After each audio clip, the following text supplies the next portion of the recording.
नमस्कार, बहुत स्वागत है आपका। आप देख रहे हैं किस्मत कनेक्शन और मैं हूं आपके साथ शैलेंद्र पांडे। आज के कार्यक्रम में हम बात करेंगे अपरा एकादशी की, जिसको अचला एकादशी कहा जाता है। क्या है इस एकादशी की महिमा, क्या है इसका पूजा विधान और किन बातों का रखना है ध्यान, इन तमाम विषयों पर बात करेंगे। 12 राशियों के दैनिक राशिफल की और कार्यक्रम के अंत में आपको बताएंगे एक लकी टिप के बारे में और एक सक्सेस मंत्र के बारे में। हम आज बात कर रहे हैं अपरा यानी अचला एकादशी के बारे में। सबसे पहले ये जानते हैं कि एकादशी का व्रत सारे व्रतों में सबसे ज़्यादा महत्वपूर्ण क्यों माना जाता है। देखिए, व्रतों में जो प्रमुख व्रत हम सब रखते हैं, नवरात्रि के, पूर्णिमा के, अमावस्या के और एकादशी के, तमाम व्रत जितने भी रखे जाते हैं उसमें सबसे बड़ा व्रत एकादशी का माना जाता है। चंद्रमा की स्थिति एकादशी से पूर्णिमा तक और एकादशी से अमावस्या तक मन पर नकारात्मक असर डाल सकती है और चंद्रमा की स्थिति के कारण व्यक्ति की मानसिक और शारीरिक स्थिति खराब और अच्छी होती है। ऐसी दशा में अगर कोई व्यक्ति एकादशी का व्रत रखता है तो वो चंद्रमा के हर खराब प्रभाव को रोक सकता है। यहां तक कि एकादशी का व्रत रख करके अगर साधना की जाए तो ग्रहों के असर को भी काफी हद तक कम किया जा सकता है, क्योंकि एकादशी एक ऐसा व्रत है जिसका सीधा प्रभाव मन और शरीर दोनों पर पड़ता है। एकादशी का उपाय करके, एकादशी का व्रत रख के आप अपने मन और शरीर दोनों को कंट्रोल कर सकते हैं। लेकिन एकादशी का फायदा तभी हो सकता है जब इसके नियमों का पालन किया जाए। अगर आप इसके नियमों का पालन नहीं करेंगे तो एकादशी रखने का ज्यादा फायदा आपको प्राप्त नहीं होगा। अब जानते हैं कि अपरा एकादशी का, जिसको अचला एकादशी भी कहते हैं, इसका महत्व क्या है। देखिए, आप किसी भी एकादशी का पालन करें, किसी भी एकादशी का उपवास रखें, आपका मन और आपका शरीर एकाग्र होगा। लेकिन अलग अलग एकादशियां विशेष प्रभाव भी जीवन में उत्पन्न कर देती हैं। ज्येष्ठ कृष्ण पक्ष की एकादशी को अचला या अपरा एकादशी कहा जाता है। ये एकादशी इसलिए बहुत महत्वपूर्ण है क्योंकि इसका पालन करने से आपको गलतियों की क्षमा मिलती है। खास तौर से झूठ बोलने के पाप से, पाखंड से मुक्ति मिलती है।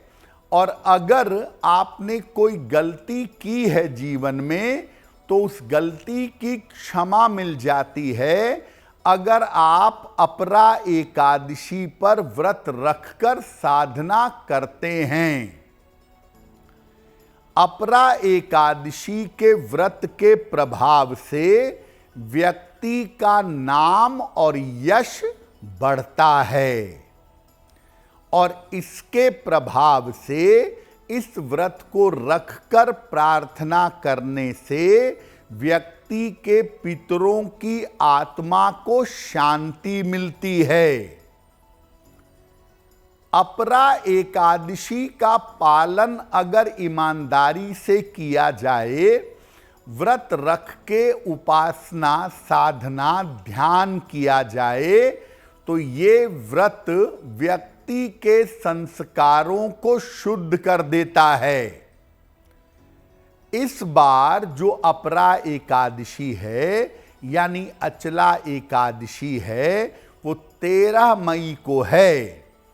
तो इसका पालन करके अपनी गलतियों को क्षमा करवाना चाहिए, अपने मन को शुद्ध करना चाहिए और अगर जीवन में कोई अपराध हो गया है तो उसका प्रायश्चित करना चाहिए। अब अगर आप एकादशी का व्रत रखना चाहते हैं तो उस व्रत को रखने का नियम क्या है, तरीका क्या है? 2 प्रकार से एकादशी का उपवास रखा जाता है। एक तो है निर्जल व्रत, दूसरा है फलाहारी या जलीय व्रत, फल खाकर या पानी पीकर व्रत रखना। सामान्यतः निर्जल व्रत उसी को रखना चाहिए जो पूरी तरह से स्वस्थ हो। बाकी लोगों को, सामान्य लोगों को फल खाकर या लिक्विड लेकर, फलों का रस लेकर, नींबू पानी पीकर उपवास रखना चाहिए। अपरा एकादशी के व्रत में भगवान त्रिविक्रम की पूजा होती है या लोग भगवान विष्णु की पूजा करते हैं। कहीं कहीं पर बलराम जी और श्री कृष्ण जी की पूजा भी की जाती है। इस व्रत में भगवान को फल और जल का भोग लगाया जाता है। बेहतर यही होगा कि अगर आप उपवास रखते हैं तो इस दिन केवल जल और फल का सेवन करिएगा। और उपवास रखने का मतलब ये होता है कि आप केवल अनाज नहीं खाएंगे, उससे उपवास नहीं होगा। जब भी मौका मिले पूरे 24 घंटे में अधिक से अधिक मंत्र जप करें, अधिक से अधिक साधना करें, अधिक से अधिक ध्यान करें, तो आपके लिए बेहतर होगा। अब एकादशी व्रत की कुछ सावधानियां भी हैं। क्या करने से बचना चाहिए? तामसिक आहार, व्यवहार और विचार से दूर रहिए। एकादशी के दिन कम से कम प्रभु मांस मदिरा का सेवन मत करिए, भले ही व्रत मत रखिए। अपना व्यवहार और अपने विचार शुद्ध रखने का प्रयास करिए। और एकादशी की तिथि है तो कम से कम भगवान कृष्ण की उपासना सुबह सुबह जरूर कर लें। बिना भगवान कृष्ण की उपासना के दिन की शुरुआत मत करिए। और मन को ज्यादा से ज्यादा ईश्वर में लगाएं और उसका सबसे अच्छा तरीका है नाम जप करिए।